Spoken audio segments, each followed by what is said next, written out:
Hey love, guess what? Your mom has started showing me a lot of kindness these days. She often sends me messages and calls me, making me feel like she's finally starting to like me a bit. Have you talked to her recently? I know the two of you haven't always been on the best terms. I was completely taken aback when I read Gregory's message. My mom, Marilyn, was known for her tough and unfriendly nature. Over time, she managed to push away not only me, but nearly all of our family except my sister, Evelyn. To keep our own family life peaceful, my husband and I made sure to stay a safe distance from her, though I never shared the extent of her actions with Gregory. I wanted to leave that chapter of my life behind. I couldn't stop wondering what led to this sudden change in her. Was it sincere, or did she have some hidden motive? My mom's behavior was always full of secret plans and manipulations, making me skeptical about her newfound niceness toward Gregory. As time passed, Marilyn and Gregory's interactions grew. She sent him lighthearted texts, called to talk, and even asked him out for lunch. Part of me almost wished for a chance to have a mom in my life again, but mostly I was concerned. I attempted to share my worries with Gregory, but he didn't take them seriously, saying it was nice to be on good terms with my mom. He couldn't grasp the years of tension and distance that led us to stay away from Marilyn. I couldn't shake off the feeling that something wasn't right. Knowing my mom, I doubted she had truly changed. There must be another reason behind her sudden friendliness towards Gregory. Gregory, we need to have a serious talk. I'm really concerned about the amount of time you're spending with Marilyn lately. I haven't been completely honest about how unpredictable and harmful she can be. Love, what are you worried about? Marilyn and I have just been enjoying some coffee and catching up. It's nothing to worry about. Maybe she's trying to make amends. As Gregory brushed aside my fears, frustration, and anxiety bubbled up inside me. How could he not see the true nature of my mother? Gregory, please listen. I've seen how manipulative Marilyn can be.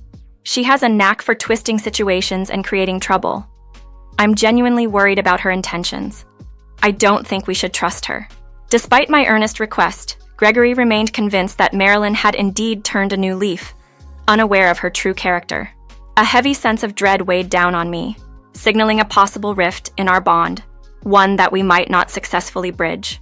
Reflecting on our journey together, there was a period when Gregory and I shared genuine joy. Despite the occasional challenges, our bond was robust, and we complemented each other perfectly. Those simpler times are now cherished memories, never hinting at the complex web of treachery and deceit our story would later weave. The impending crisis would push me to my limits, transforming the one I wholeheartedly trusted into someone unrecognizable. Yet, at that moment, self-doubt crept in, making me question if I had been too harsh on Gregory. Gregory, I'm sorry if I've come across as distrustful lately. My past experiences with Marilyn make it hard for me to accept that she could really change. I didn't mean to cast doubt on you. Doris, it's okay. I understand. Nothing can ever drive a wedge between us. I know your relationship with her hasn't been easy. It's natural to feel apprehensive. Gregory's readiness to recognize my concerns and offer his forgiveness brought a wave of comfort to me. It was a flicker of hope in the shadow of our troubles. Thank you, Gregory. I want to try and see the good in her again. Let's navigate this path together. As we held each other, I dared to believe that perhaps everything might turn out fine. But just as the last remnants of uncertainty began to clear, Gregory dropped a bombshell that made my blood run cold. By the way, Marilyn has invited us to dinner along with your sister Evelyn. She said she's looking to heal the family rift. Doris, this might be a positive step for you. My heart raced at his words. Marilyn's unexpected invitation triggered every alarm in my mind. I couldn't shake off the feeling that this dinner was anything but a straightforward family gathering. It felt like walking into a well-laid trap. Gregory, please tread lightly. Something about this doesn't sit right with me. I'm willing to try and mend fences, but something about this dinner feels off. My sister, Evelyn, had a history of being my mother's right-hand woman, and my instincts screamed that they were up to no good. Gregory's face fell from inquisitive to concerned as he took in my apprehensions. Despite my attempts to convince him, we ultimately decided to attend the dinner. 2 weeks later, I found myself hesitantly standing outside my mother's home, a place I hadn't set foot in for years. The thought of dining with Gregory, Marilyn, and Evelyn stirred a whirlpool of anxiety and reluctance within me. This reunion felt like unsealing a Pandora's box I had long wished remained shut. Doris, dear, it's absolutely delightful to see you. We've missed you so much, my mother exclaimed with open arms. Thanks, Mom. I appreciate the invite. I managed, despite the turmoil inside. "Oh, how I've yearned for the days when both my girls were nearby," she sighed. "Doris, just look at you, all grown up. And Gregory, you're quite fortunate to have such a stunning wife," Evelyn chimed in, her arms enveloping me, though her words felt insincere. Their warm reception left me feeling off balance, particularly Evelyn's tone, which seemed to hide something sinister. "Thanks, Evelyn. Gregory certainly has an eye for quality," I replied, attempting to brush off my discomfort. Dinner unfolded with a facade of normalcy, filled with lighthearted banter, laughter, and shared memories. On the surface, it resembled a family catching up after a long separation. Yet, beneath the veneer, I noticed Evelyn's prolonged glances and excessive compliments towards Gregory, which set off alarm bells. Despite my reservations, I chose to trust Gregory and focused on the possibility of mending family connections. However, as the evening progressed, my discomfort only grew. Evelyn's overt attention towards Gregory became impossible to overlook, especially when she sought moments to speak with him privately. "So, Gregory, you seem like the ideal husband. Does Doris ever make you feel restricted?" she probed during dinner. "No, we share a strong foundation of trust, right, Doris?" Gregory responded, seeking my affirmation. "Absolutely, darling," I agreed, though Evelyn's insinuation lingered uncomfortably. "I sure know what I'd do to keep a man like you," Evelyn added, her remark leaving a sour taste. The dinner concluded, leaving me with a lingering sense of unease. In the following weeks, the situation deteriorated further. Out of nowhere, Evelyn sent me a message. "Hey, sis, it was so nice to catch up with you and Gregory the other evening." "Hey, Evelyn. Thanks for having us over," I started, trying to keep the atmosphere light. "It was my pleasure," she replied with a smile. "Hey, how about we get together again? It'd be great for us sisters to catch up properly." Evelyn's suggestion took me by surprise. Given her past alliance with our mom in causing me distress, her sudden interest in reconnecting left me puzzled. Despite the odd vibes from the dinner, Evelyn hadn't crossed any lines, so I felt compelled to give her the benefit of the doubt. "Sure, what do you have in mind?" "How about coffee? I'll send you the place and time tomorrow, say around 11. "Okay, that sounds good. Looking forward to it," I replied, albeit with a hint of apprehension. Arriving at the coffee shop, I couldn't help but wonder, can people genuinely change? It was time to find out. "Hi, Evelyn. It's been too long. I'm glad we're doing this," I said, hoping for a positive turn. "Doris, I've missed you. Let's sit down and catch up." Evelyn welcomed me warmly, a gesture that eased some of my initial unease. "It's good to see you too, Evelyn. It feels like forever since we just hung out," I admitted, allowing myself a sliver of hope for a renewed sisterly bond. "All that's in the past now. So, how have you been?" she inquired, genuinely interested. "Gregory and I are doing well. Really happy together," I shared, hoping to steer the conversation toward more neutral topics. Then Evelyn's curiosity took a turn that caught me off guard. "So, Doris, how did you and Gregory become a thing? He's always seemed so reserved and particular. What's your secret?" Her sudden focus on my husband puzzled me. "Well, we just clicked, you know," I answered, trying to keep my response vague. "And your marriage? It's going well, I assume." Evelyn pressed on, her interest in Gregory more pronounced. "Evelyn, I thought today was about us, the sisters, reconnecting.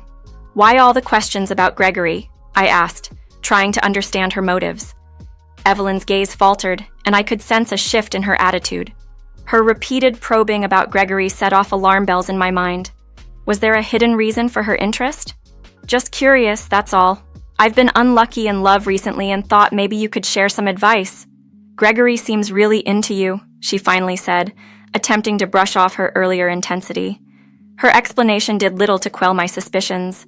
Something didn't feel right about her sudden curiosity about my relationship with Gregory.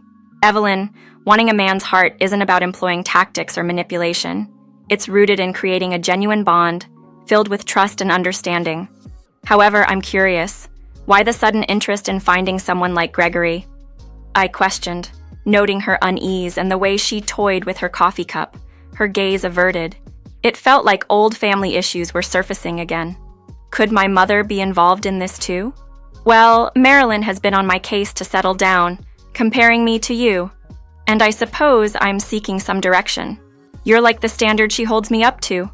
Evelyn confessed, revealing a layer of vulnerability I hadn't anticipated. The standard. My mother's expectations were something I thought I had long escaped. Evelyn's mention of Marilyn confirmed my fears. There was a scheme brewing. Despite my reservations, I continued our conversation, sharing generalities about Gregory, trying to see if this could be a genuine attempt at sisterly bonding. As I returned home later, I found Gregory in the kitchen preparing a snack. "Hey, love. How was your day?" "Pretty good, just hung out with Evelyn for a bit," I responded, trying to sound casual. "That's awesome. You two haven't been close, right?" "No, she's always been more aligned with Mom. But yeah, it's nice trying to reconnect," I admitted, not fully convinced of my own words. The ensuing week flew by, and the strangeness of my coffee meeting with Evelyn faded into the background. Yet, a disturbing pattern began to emerge. Gregory remained amiable with my mother, but his warmth towards me started to wane, and a sense of distance crept between us. I caught myself frequently glancing at my phone, confronting a mix of disappointment and acceptance, as I noted Gregory's growing list of work commitments and his increasingly scarce presence at home. Initially, I brushed off my concerns, attributing his absence to his dedication to work. Yet a gnawing doubt persisted. Then, unexpectedly, my mother reached out. We hadn't spoken since that peculiar dinner. "Hey, Doris, it's been a while.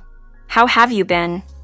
Her message popped up, igniting a whirlwind of emotions and suspicions about her intentions and the unfolding dynamics within my family. "Hey, Mom, things have been pretty busy, but I'm doing okay. How about yourself?" I replied, trying to maintain a cordial tone despite the unease that always seemed to accompany our conversations. "I've been fine. But Doris, I need to tell you that something significant is about to happen to you. Something that will make you see the consequences of how you've treated your mother over the years," Marilyn's message read, sending a chill down my spine. What could she possibly mean by a big surprise? And what was she planning? "Mom, I'm not sure what you're implying. I haven't betrayed anyone. I've always hoped we could maintain peace between us," I responded, my mind spinning with potential scenarios. "Don't worry, dear. Let's just say you'll soon face the repercussions of your actions." "Take care," she replied, her message ominously vague and unsettling. I felt a wave of nausea as I read her words, unaware that this was the prelude to a devastating blow to my marriage. However, when Gregory returned home that evening, the last thing I expected was the bombshell he was about to drop. "Doris, we need to have a serious talk. There's something important I need to tell you," Gregory began, his demeanor grave. "What's going on, Gregory? You seem troubled. Is everything okay?" I asked, my anxiety heightening. "It's hard to say this, but I've made a decision. I'm divorcing you, Doris. I've fallen in love with someone else, and I have to follow my heart," he confessed, his words striking me like a thunderbolt. Divorce? In love with someone else. My world started to spin as I struggled to comprehend his words. "How could this happen? And who is it?" I stammered, a sense of betrayal engulfing me. "I'm so sorry, Doris. This isn't how I wanted things to end. It's Evelyn. We've developed feelings for each other, and we're planning to get married." "I can't imagine my life without her now," Gregory revealed, his admission cutting deeper than I could have imagined. Tears blurred my vision as the shock of his words settled in. My sister? Betrayed by Gregory and Evelyn? "Gregory, how could you? With my sister?" I managed to say, my voice trembling with emotion. "This is unbelievable. How could you both do this to me?" "Doris, I know this is hard, but you have to understand. Evelyn and I are truly happy. And your mom? She's been supportive. She's even helping us financially to start over," he added, twisting the knife further. The realization that my mother, Marilyn, was orchestrating this betrayal from behind the scenes was overwhelming. The pain of Gregory's betrayal was compounded by the involvement of my own family, leaving me feeling utterly alone and betrayed. The revelation from Gregory was a crushing blow, illuminating a sinister plot I could never have imagined. My mother, Marilyn, had engineered the entire scenario, manipulating Gregory to dismantle our marriage and home. The betrayal ran deep, implicating not just Marilyn, but Evelyn and Gregory as well, signaling a collective abandonment by those I considered closest. Gregory attempted to justify his actions, speaking of newfound happiness, but each word only amplified the ruin of the world we had built together. The trust and love that once anchored our relationship were now in ruins, leaving me to face an uncertain and painful future. Fury surged within me, directed at Gregory, Marilyn, and the entire betrayal. How could you betray me like this, Gregory? After everything to choose my sister? I demanded, my voice shaking with anger. Leave this house immediately. Doris, I can't just walk away. We need to figure out how to move on from this. I still want happiness for you, Gregory pleaded, his words offering no solace. There's nothing to discuss, Gregory. You've destroyed everything. Our trust, our marriage. I can't stand to see you, I insisted, my resolve hardening. Pack your belongings and leave. Now. Doris, this isn't just or fair, Gregory protested weakly. I don't care. Leave. I cut him off, unable to entertain any excuses. As Gregory collected his belongings, a maelstrom of feelings overwhelmed me: anger, betrayal, sorrow. Despite a fleeting moment of self-pity, I watched him prepare to exit our shared life. I truly regret the pain I've caused you. I hope you can forgive me someday, Gregory said, pausing at the door, a hollow apology hanging in the air. Just go, I urged, my voice barely above a whisper. Watching him leave, the stark reality of my predicament settled in. Isolated, deceived by those I loved most, I collapsed, overtaken by grief. The daunting questions of survival and the possibility of moving forward loomed large. Could I ever open my heart again? That evening, as if to twist the knife further, Marilyn sent a taunting message. Doris, just thought you'd like to know that I've won. Gregory is now under my influence, and you're left with nothing. He'll be ours forever. And you? You're doomed to a life of misery, unable to break free from my grasp. Her words were a chilling affirmation of the depth of her cruelty and manipulation, leaving me to confront the wreckage of my life and the daunting task of rebuilding from the ashes of betrayal. Feeling the weight of my mother's cruel words, I couldn't help but wonder how things had reached this point. How could someone who was supposed to love and protect me relish in my misery, using my sister as a pawn to rip my world apart? It was a betrayal beyond comprehension. Despite the deep wounds she inflicted, I refused to let her actions define my future. Your attempts to hurt me have failed, Mom. You've lost me for good this time. While Gregory may have left, I've only grown stronger. I will find joy on my terms, without needing anyone to validate my worth, I vowed, blocking her number, and deciding it would be our final exchange. Barely a day had passed when an unexpected visitor appeared at my door. Opening it, I found Gregory, a mix of anger and regret etched across his face. Gregory, what are you doing here?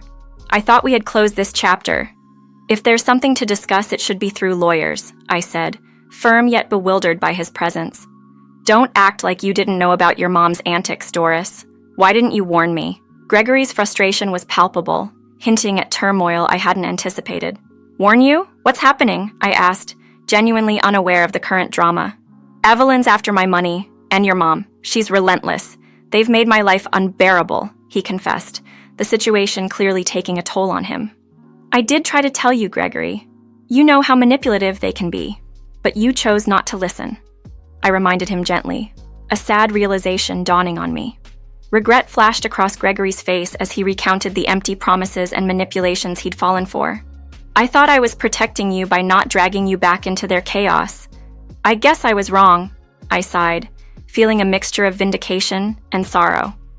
Please, Doris, take me back. I'll do anything, Gregory pleaded, a desperate edge to his voice. But the damage was done. Gregory, you chose to betray our marriage. I can't just pretend none of this happened.